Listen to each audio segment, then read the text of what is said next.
बिस्मिल्लाहिर्रहमानिर्रहीम।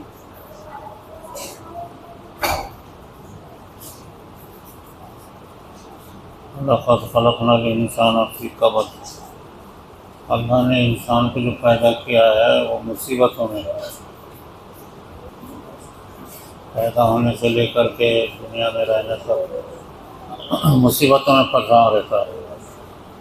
छोटा हो बड़ा हो, हर इंसान की एक हैसियत रहती है और उसमें फ़िक्रमंद रहता है कि हम मुसीबतों से कैसा बचें, क्या करें, क्या मुसीबत आ सकते हैं। बड़े बड़े बादशाह भी रात भर फिक्र में रहते थे और सोते नहीं थे। अमीर गरीब सब इंसान मुसीबतों में रहता है, हमेशा मुसीबतों में रहता है तो ही दुनिया में अच्छा रहता है। ऐसे इशरत में रहा तो इंसान बिगड़ जाता था, सारे का सारे इंसान कुफर में जाते थे। इंसान जो है मुसीबतों में है, इस वजह से ठीक ठीक चलता। परेशानी, मुसीबतें, तकलीफ़ें अगर रही, जान दो ये आवाज़ को, ठीक है ठीक है। मुसीबतों में, परेशानी में, तकलीफ़ों में अगर इंसान रहा तो अच्छा रहता है, अपनी ज़िंदगी इसी में अच्छी रहती है। अल्लाह ने भी साफ कह दिया, हमने इंसान को जो पैदा किया मुसीबतों में, तकलीफ़ों में। ऐश इशरत कभी नहीं ढूंढना कि हम ऐश से रहेंगे, आराम से रहेंगे। जहाँ ऐश इशरत आई वहाँ गुमराही आ जाती, उसके पीछे फितने पैदा हो जाते। तकलीफ़ों में रहे तो इंसान अच्छा चलता है। अल्लाह के इंसान के लिए बेहतरीन रास्ता मुसीबतों में चलना, तकलीफ़ों में, परेशानियों में। जितना इसमें चलेगा उतना अच्छा रहेगा। सिर्फ लेकिन ये है कि इंसान का दिल मुतमईन हो, बस। कितनी भी परेशानियां रहे, अगर इंसान का दिल मुतमईन रहा तो उसकी परेशानी उसको परेशानी मालूम नहीं होती और इंसान सही ज़िंदगी में अच्छा चलता है। ऐसा नहीं कि मुसीबत में रहा और उसका दिल मुतमईन ना हो तो फिर उसकी ज़िंदगी सही नहीं रहती। ऐसे इशरत में तो इंसान बिल्कुल बिगड़ जाता है। ऐश में, आराम में, या इसी तरीके से मालो दौलत की ज़िंदगी में अगर इंसान गिरफ्तार रहा तो फिर परेशानी रहती, उसको कामयाबी नहीं होती। तो दुनिया में अम्बिया अलैहिस्सलाम है, नबियों ने अम्बिया अलैहिस्सलाम पर सबसे ज़्यादा मुसीबतें रहती, परेशानी। लेकिन जितनी परेशानी रहती है उतनी वो खुशहाल भी रहते हैं, कभी फ़िक्रमंद नहीं होते। अशद्द अन्नास बलान अल अंबिया, हदीस में है, सरकार ने फरमाया सबसे ज़्यादा बलाएँ नबियों पर आती, नबियों पर, अम्बिया अलैहिस्सलाम। उसके बाद दर्जा व दर्जा कम होती है, यानी जो आदमी जितना दीन के ऊपर चलेगा उसके ऊपर मुसीबत आती रहेगी, और जो बेदीन पर चलेगा उसकी मुसीबत नहीं रहती। उसकी ज़िंदगी उसकी मर्ज़ी से चलती है और वो अल्लाह के ख़िलाफ़ चला जाता है।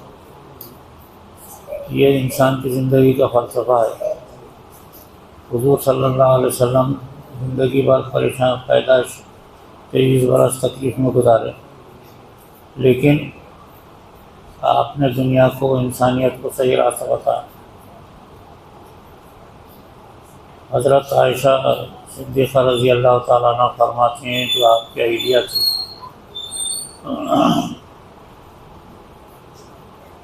मदनी ज़िंदगी में 10 साल वो अहलिया आपकी रही, उसके बाद आप दुनिया से चले गए तो वो बाद में 50 बरस हयात रही। वो हमेशा कहा करती थी कि हमारे ख़ानदान पर, हमारे हालात पर जो मुसीबतें आई हैं वो बहुत ज़्यादा मुसीबतें थी।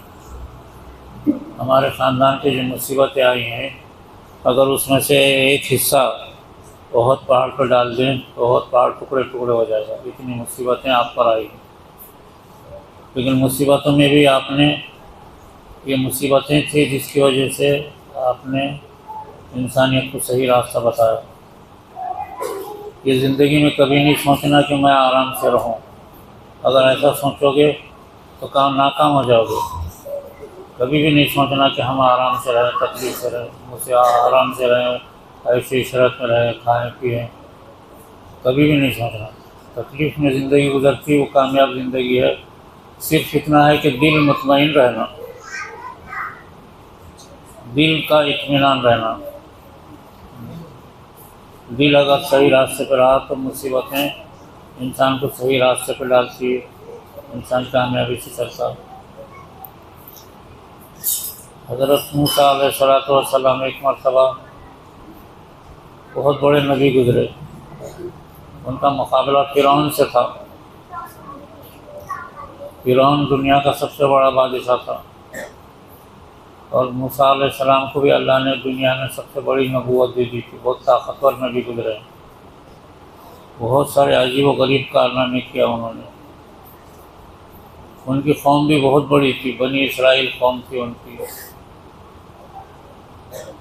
वो फ़िरौन के पंजे में थी। फ़िरौन की हुकूमत सारी दुनिया पर चलती थी, लेकिन उसका दारुल सल्तनत मिस्र था, मिस्र। तो मिस्र में उसने अपनी ऐश इशरत के लिए अपनी एक कौम को ग़ुलाम बनाया और उनकी औरतों को गुलाम नौकर अपने घरों में नौकर रखता था, उनके बच्चों को नौकरी रखती थी, काम पे लगाता था। बेचैन ज़िंदगी उन लोगों की गुजरती थी। वो मूसा अलैहिस्सलाम की कौम थी। इतने परेशानी में वो लोग वहाँ रहते थे मिस्र में फ़िरौन के मातहत। और फ़िरौन की जो कौम थी वो मालदार थी, दौलतमंद थी और हुकूमत करने वाली कौम थी। ये महकूम थे बनी इसराइल जिनको बोलते, मूसा अलैहिस्सलाम की कौम। उन पर बहुत जुल्म करता था। अगर लड़के पैदा हुए तो उनको कत्ल कर देता था। बनी इसराइल में अगर लड़के पैदा हुए कत्ल कर देता था। लड़कियां पैदा हुई तो उनको अपने कौम में ग़ुलाम रखता था। इतना बड़ा जुल्म करने वाला इंसान। तो फिर मूसा अलैहिस्सलाम ने कहा कि चलो अपनी कौम को यहाँ से निकाल के लेके जाएंगे, मुसीबतों से, ये तकलीफ़ों से, गुलामी से बचाएंगे। तो फ़िरौन से कहा कि मैं अपनी कौम को लेके जाता हूँ, वो रोकता था। एक दिन रात में अपनी कौम से मूसा अलैहिस्सलाम ने कहा कि चलो यहाँ से मेरे साथ, डरो मत। रातों रात निकले, लाखों की कौम थी, लाखों की तादाद में उनकी तादाद थी। रातों रात निकले मिस्र से और निकल के फिर आगे मूसा अलैहिस्सलाम चलते थे। उनके साथ उनके भाई थे हारून अलैहिस्सलाम, दोनों नबी थे। कौम को लेके बचा के लेके चले, चलते रहे जंगलों जंगल, कई दिन गुजर गए। जब फ़िरौन को मालूम हुआ कि शहर हमारा खाली हो गया, क्या बात है, तो लोगों ने कहा कि मूसा अलैहिस्सलाम अपनी कौम को ले गए यहाँ से। तो उसको बहुत गुस्सा आया। उसने कहा कि चलो हम भी उनका पीछा करेंगे। तो फ़िरौन अपने साजो सामान, अपने हथियार, अपनी फ़ौज, पैसा, ख़जाना लेकर के निकला। आगे मूसा अलैहिस्सलाम की कौम थी जो तकरीबन 50 लाख की तादाद थी। वो चल रहे थे आगे, मिस्र छोड़ चुके थे, जंगलों जंगल जा रहे थे।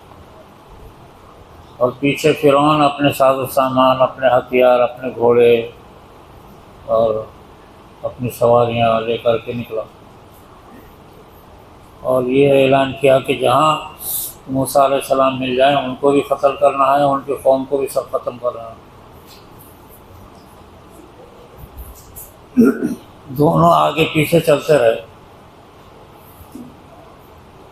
हज़रत मूसा अलैहिस्सलाम को ये नहीं मालूम था कि हम किधर जा रहे हैं, लेकिन अंबिया को अल्लाह ताला ही रास्ता बताते रहते हैं, लेकिन उन्होंने कौम को नहीं बताया और चलते रहे। आखिर एक जगह ऐसा पहुँचे कि सामने दरिया था, समंदर था, छोटा मोटा भी नहीं, बहुत बड़ा समंदर था। उसको आजकल बहरे कुल्लुम बोलते, मशहूर समंदर है जो मिस्र से शाम जाने के रास्ते में लगता है। अब देखा कि समंदर है आगे, अपनी कौम को खड़े कर दिया लाकर मूसा अलैहिस्सलाम ने। कहा कि डरो मत, अल्लाह रास्ते पैदा करेगा। कौम को इत्तला मिली कि फ़िरौन भी आ रहा हथियार लेकर के, फौज को लेकर के। तो सारी कौम मूसा अलैहिस्सलाम को गालियाँ देने लगी, तुमने ऐसी जगह ला के खड़ा किया, आगे बढ़े तो समंदर है, डूब मरना, और पीछे फ़िरौन आ रहा हथियार लेकर के, हमको ख़त्म कर देगा। मूसा अलैहिस्सलाम ने बहुत तसल्ली दी कि मत घबराओ, अल्लाह ताला रास्ते पैदा करेगा। या ऐसी परेशानी में फंसे, दुनिया में कभी कोई इतनी परेशानी में नहीं फंसा, ऐसी परेशानी में फंसा। लेकिन नबी साथ में थे, दो नबी साथ में रहने की वजह से मूसा अलैहिस्सलाम को यकीन था कि अल्लाह की ज़रूर मदद आएगी। वो करीब आया फ़िरौन पीछे, उसके साथ भी लाखों का लश्कर और उसके आदमी साथ में, ख़जाना साथ में। इधर से ये देख रहे कि वो पीछे से आ रहा, और ये सामने देख रहे कि समंदर है। जब कौम ने मूसा अलैहिस्सलाम को बहुत गालियाँ दी कि तुम हमको ला के यहाँ फंसा दिए, मार दिए, ऐसा कर दिया, हम वहीं शहर में रहते तो अच्छे रहते थे। असल में उनको अल्लाह की ताकत बताना था, इस वजह से ला के खड़े कर दिए। अल्लाह की ताकत कैसी रहती देखो, आँखों से बताना चाह रहे थे। अल्लाह की ताकत यूँ तो हर आदमी बोलता अल्लाह की ताकत अपने को फ़ायदा देती है, ये देती है, वो देती है, लेकिन आँखों से कहाँ नज़र आता। जब बहुत कौम नाराज़ हो गई और अपने आप को जो है कुफ्र में उनका जाने का इरादा हो गया, कुफ्र में वापस। ये मुसलमान थे, फ़िरौन कुफ्र में था, उस कदर इनका ईमान डगमगाने लगा। मूसा अलैहिस्सलाम ने कहा कि देखो अल्लाह की मदद आती, तुम ईमान पे रहो। बस इसी बातचीत में जब देखे कि फ़िरौन बिल्कुल करीब आ गया है, मूसा अलैहिस्सलाम ने भी देखा कि फ़िरौन सारा लश्करों को लेके आ गया है और हम कत्ल करो, सारी कौम को मार देगा। तो अल्लाह की तरफ रुजू हुए। बड़ी से बड़ी परेशानी, मुसीबतें अगर इंसान को तकलीफ़ दे तो अल्लाह की तरफ रुजू होना। हम लोग अल्लाह की तरफ ही नहीं होते, दुनिया में घुसते रहते, दुनिया में घुसते रहते। माली परेशानी हुई, दुनिया में घुसते रहते, इधर से पैसा लाओ, उधर से मिलाओ, वो ये कर, वो कमाओ, वो धमाओ।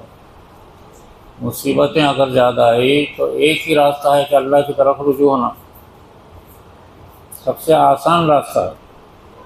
कोई तकलीफ़ नहीं, कोई परेशानी नहीं होती, हर लोगों के समझ में नहीं आता। लोग बीमार हो गए, दवाखानों में लाखों रुपए डालते रहते, लेकिन हदीस में आता, आपने फरमाया कि जब कोई बीमार हो जाए तो सदका खैरात करते जाओ अल्लाह के नाम पर। सदका खैरात को नहीं करता, डॉक्टरों को लाखों रुपए डाल देते। बीमार हो गए, डॉक्टरों के पास जाके हज़ारों लाखों रुपए उसकी फ़ीस दे के उसके ऊपर पैसा खर्च करते। लेकिन ये नहीं कि चलो 100 रुपये 200 रुपये गरीबों को, यतीमों को, बेवाओं को खैरात करे, तकसीम करे, ये नहीं करते। खैरात करना बोले तो आदमी की जान पे आता। लाखों रुपए दबा के रखता, लेकिन जब फ़कीर आया तो उसको 10 पैसे देता, 10 पैसे, 20 पैसे, 1 रुपया, 2 रुपये। और मुसीबतों को दूर करने का वाहिद ज़रिया है। सरकार ने फरमाया कि तुम्हारी जूते की रस्सी भी अगर टूटी तो तुम ये मत समझो कि मैं रस्सी बना के लाता हूँ, ये नहीं समझना, कभी ये यकीन नहीं करना। बल्कि आपने फरमाया कि जूते की रस्सी भी टूटी तो पहले सदका करो, पैसा खर्च करो गरीबों को, पहले ये करो, उसके बाद फिर तुम जूते की रस्सी बनाने के लिए बाज़ार में जाओ संभाल के जाओ। तो जूते की रस्सी भी अगर टूटी तो हुक्म ये है कि पहले अल्लाह की तरफ रुजू होना और अल्लाह के लिए कुछ खैरात करना। ये नहीं करते आज। जूते की रस्सी तो मामूली चीज़ है, बीमारी हो गई तो एकदम दवाखाने में जा कर के डॉक्टर को 1000 रुपये फीस दे देंगे, 2000 की दवाएं लिख कर के ले लेंगे, लेकिन कुछ खैरात का नहीं करेंगे। ये आदत हो गई अपने लोग मुसलमान। इस बात को हमेशा समझ के चलो कि जब भी मुसीबत आए अल्लाह की तरफ रुजू होना और अल्लाह और उसके लिए कुछ खैरात कर देना, सदका कर देना। ये सबसे बड़ा काम है दुनिया में। अल्लाह की तरफ रुजू होने का पहला ज़रिया ये है तो सदका कर देना माल। कौन करता है आजकल? 10-10 लाख रुपए दवाखाने में डाल देते हैं, लेकिन 1 लाख रुपए खैरात नहीं करते। 1 लाख रुपए कौन खैरात करता? पूरे शहर में ढूंढो 1 लाख रुपए खैरात करने वाला कोई नहीं मिलेगा। लोगों के ऊपर 10-10 लाख रुपए ज़कात है। कई मालदार ऐसे हैं 10-10 लाख रुपए ज़कात फर्ज होती है उनके पास, 10,000 भी ज़कात में नहीं देते। बस यहाँ अल्लाह की मदद रुक जाती है। तो अल्लाह की तरफ रुजू होना और उसके लिए कुछ खैरात करना, ये सबसे आसान तरीक़ा है। सारी मुसीबत जाती, कितनी भी तकलीफ़ हो ख़त्म हो जाती। तो मूसा अलैहिस्सलाम ने कहा कि ज़रा ठहरो, अल्लाह की मदद आ रही है। तो जिब्राईल अलैहिस्सलाम तशरीफ़ लाए और उन्होंने कहा कि अल्लाह के हुक्म से आप अल्लाह के अपने काम को इस्तेमाल करो, नबूवत को। नबी जो है हर वक्त अल्लाह को याद करते, हर वक्त 24 घंटे अल्लाह अल्लाह बोलते रहते 24 घंटे। बस उन्होंने अपना आसा उठाया और समंदर के किनारे पर खड़े होकर के पानी पे ज़ोर से मारा, अल्लाह बोल के। अल्लाह का नाम लेके जब मारा तो लाखों इनकी कौम खड़ी हुई देख रही है। समंदर फटा, उसमें से रास्ते बन गए, सड़क बन गई और 12 रास्ते पैदा हुए। 12 ये कौम 12 कबीलों की थी। ये कौम जो है 12 कबीलों की थी। एक कबीले का जो रास्ता रहता था उसमें वही कबीला चलता था, दूसरा नहीं।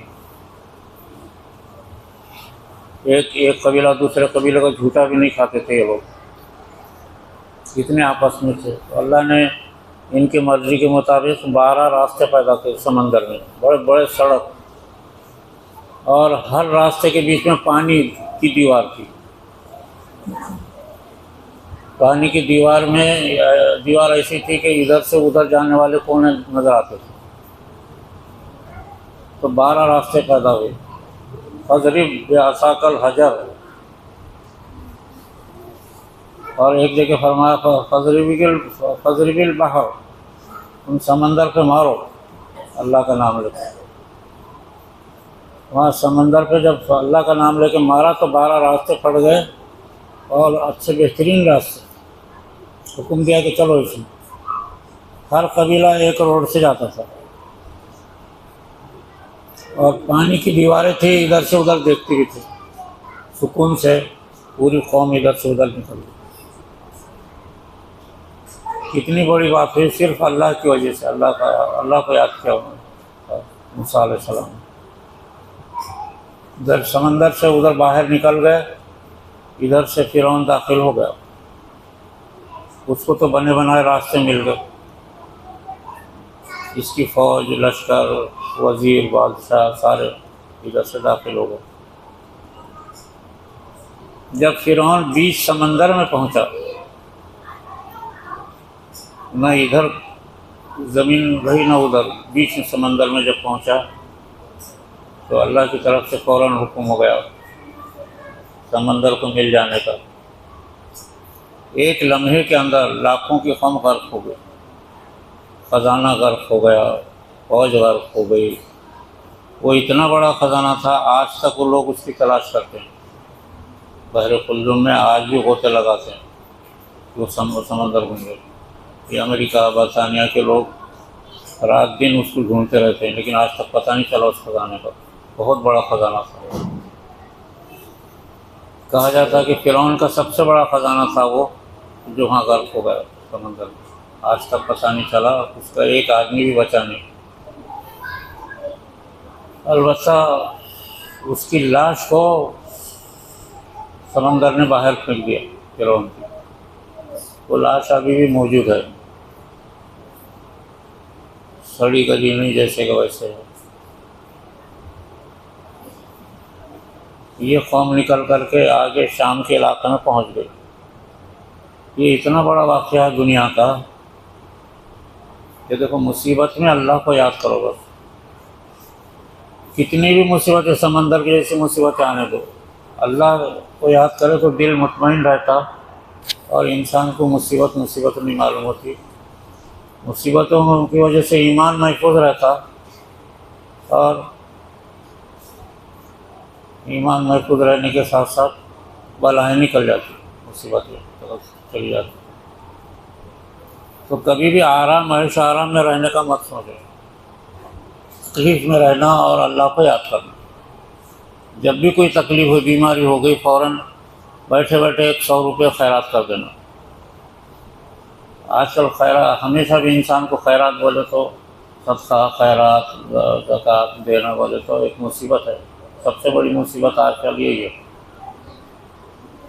करोड़ों रुपए लोग रखे रहते हैं, ज़कात भी नहीं देते, कुछ भी नहीं। ये तो दूर की बात है, मगर हमेशा से कोई बीमारी आए तो पहले अल्लाह को याद करके उसके नाम से पैसे दे देना। जान माल कपड़े पर थोड़ा दो पैसे भी अगर दिया आदमी तो ठीक है, ऐसा ज़रूरी नहीं कि बहुत कुछ दे दी, लेकिन अल्लाह को याद करना। इस वजह से यह अल्लाह तबारक व तआला ने अल्लाह को याद करने के सैकड़ों अहकाम दिए। अल्लाह को याद करो, ज़िक्र करो अल्लाह का। ज़िक्र ऐसी चीज़ है, बड़ी बड़ी मुसीबतों में, यहाँ समंदर को फाड़ दिया अल्लाह के ज़िक्र ने।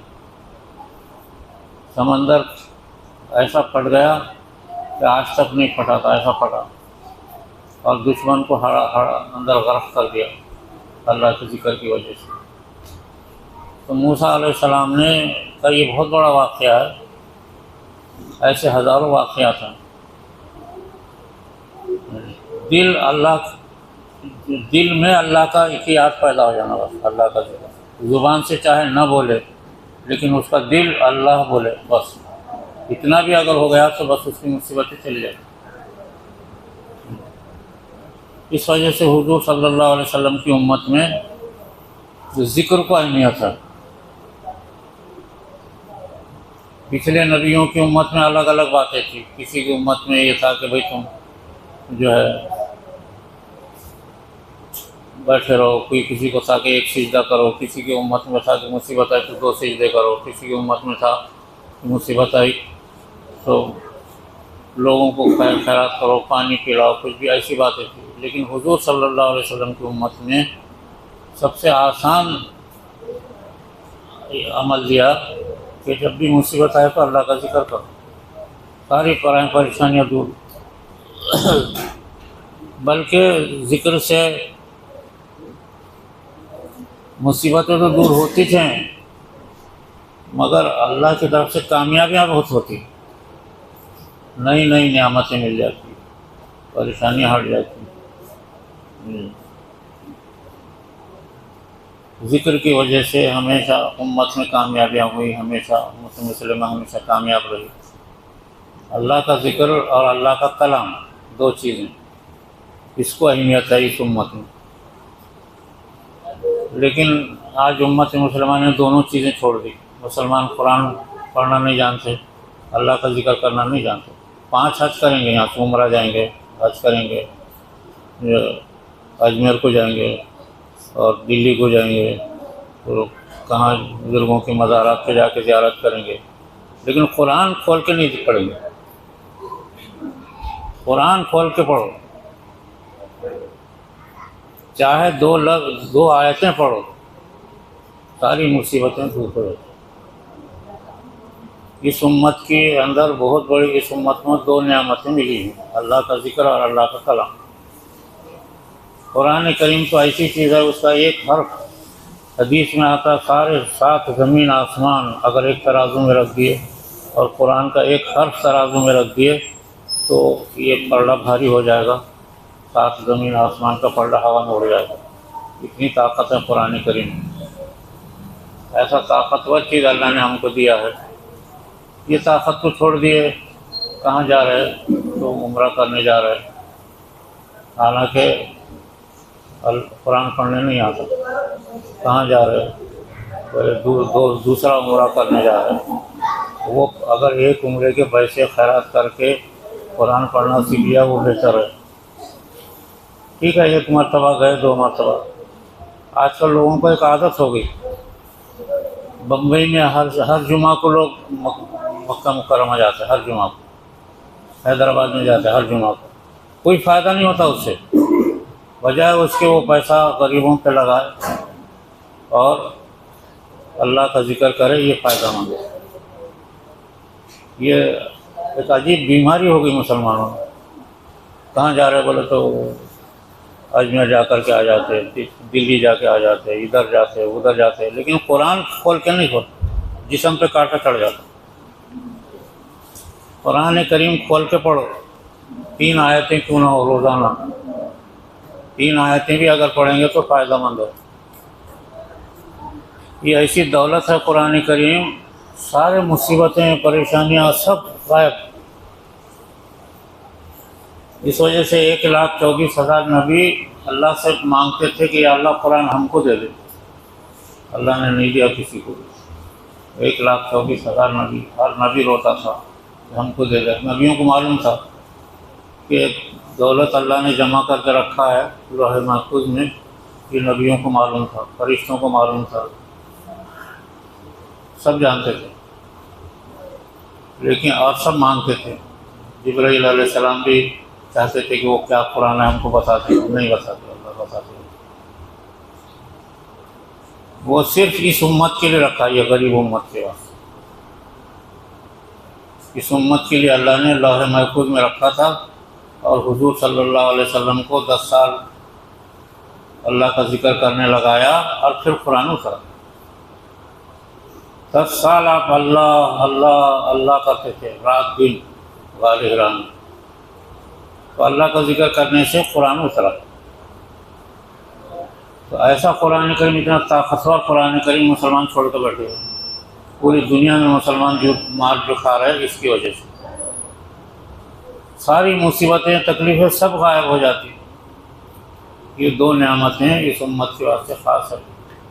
इसको आम करना, 24 घंटे जितना हो सके अल्लाह का जिक्र करे, कुरान पढ़े और फिर दुनिया के सारे कारोबार। इस वजह से सहाबा औलिया अल्लाह दुनिया में क्या काम किए, खुसूसन औलिया अल्लाह सहाबा, उनके पास हुकूमत थी या उनके पास ख़जाने थे या आइटम बम था, लेकिन सहाबा कुरान के ज़रिए से पूरी दुनिया पर क़ब्ज़ा पा लिया, दुनिया की इंसानियत को ईमान दिया। औलिया अल्लाह, लाखों औलिया अल्लाह आज भी उनकी गुंबदें खड़ी हुई हैं, हज़ारों लोग उनके दरवाज़ों पर सर पटकते हैं। क्यों? क्या वजह? वो अल्लाह का जिक्र और कलाम कुरान करीम पढ़ते हैं, आज भी पढ़ते हैं अपनी ख़बरों में। इसलिए हर मुसलमान ये काम करो, कुरान कभी नहीं छोड़ना। अपने घर में अपने बीवी बच्चों को, रिश्तेदारों को सबसे पहले कुरान पढ़ना सिखाना और रोज़ाना कुरान की तिलावत करना और अल्लाह का जिक्र करना पड़ता। तो सरकार दो आलम सल्लल्लाहु अलैहि वसल्लम खुश हो जाते हैं, हुजूर हमसे खुश हो जाते हैं, वरना हमसे नाराज़ हैं। आज हुजूर सल्लल्लाहु अलैहि वसल्लम हमसे नाराज़ हैं। आज इतना बड़ा तोहफ़ा ला करके दिए, कुरान करीम मुसलमानों ने उठा कर रख दिया ऊपर मेहराब में। हमारी औरतें पहले पढ़ती थी तो उनकी गोदों में औलिया अल्लाह पैदा होते थे। अब कहाँ पढ़ रही हमारी औरतें? हमारी औरतें आज अगर कुरान की तिलावत करने लगे, इनकी गोदों में फिर औलिया अल्लाह, बहादुर, बादशाह, बड़े बड़े लोग पैदा होंगे। सारे नुकसान हमारा ये हुआ है। इस वजह से सब लोग ये कोशिश करो कि 1 मिनट ताख़ीर करे बगैर, अल्लाह का जिक्र तो करना आसान है, अल्लाह अल्लाह करना तो बहुत आसान है, लेकिन कुरान की तिलावत भी करना रात दिन में किसी भी वक्त, बस इंसान कामयाब हो जाता है। आज दुनिया में मुसलमान इसको छोड़े हुए हैं, इस वजह से परेशान है। इसकी वजह से बहुत कामयाबी इंसान को मिलती है। तो ये सब लोग, आप लोग जो है कुरान करीम की तिलावत पर मेहनत करेंगे ना सब लोग। कुरान की तिलावत पर मेहनत करो भाई, पैसा खर्च करो। हाफिज आए हुए हैं, आलिम आए हुए हैं, उनको 5-5, 10-10 हज़ार, 20-20 हज़ार रुपये दो और कुरान पढ़ना सीखो। ये सस्ता सौदा है। और बगैर 1 लाख रुपये जाकर 2-2, 5-5, 10-10 उम्रा करेंगे, कुछ फ़ायदा नहीं होने वाला, उससे कोई सवाब नहीं मिलने वाला है। किसी हाफिज को देखे पैसे कुरान करीम पढ़ना सीखो। घर में अपनी औरतों के लिए इंतज़ाम करो जल्दी। अल्लाह का फजल है कि यहाँ औरतें दिन भर कुरान पढ़ रही है, रात में ये काम करना ठीक है। अल्लाह का जिक्र होगा। वक्त हो गया, 9:45 हो गए। आज औरंगाबाद से हमारे बहुत बड़े लोग आए हुए हैं। औरंगाबाद में बहुत बड़ा काम चलता जिक्र का, सैकड़ों हज़ारों लोग जमा का जिक्र में लगे हुए हैं औरंगाबाद में। फिर औरंगाबाद के अतराफ में भी काम फैल रहा। औरंगाबाद के बुजुर्ग लोग आए हुए हैं जो बातों से काम करते हैं। अल्लाह ने इस जिक्र की वजह से बहुत बड़े मरतबे मिल जाते हैं, इसकी वजह से दुनिया में भी और आखिरत में भी। तो इंशाल्लाह जिक्र होगा। तो हमारे इस औरंगाबाद के एक बुजुर्ग ज़फ़र भाई आए हुए हैं, हमारे पुराने मिलने वाले, हमारे मेहरबान ज़फ़र भाई। इंशाल्लाह ये जिक्र करेंगे और दुआ भी करेंगे। सारा काम और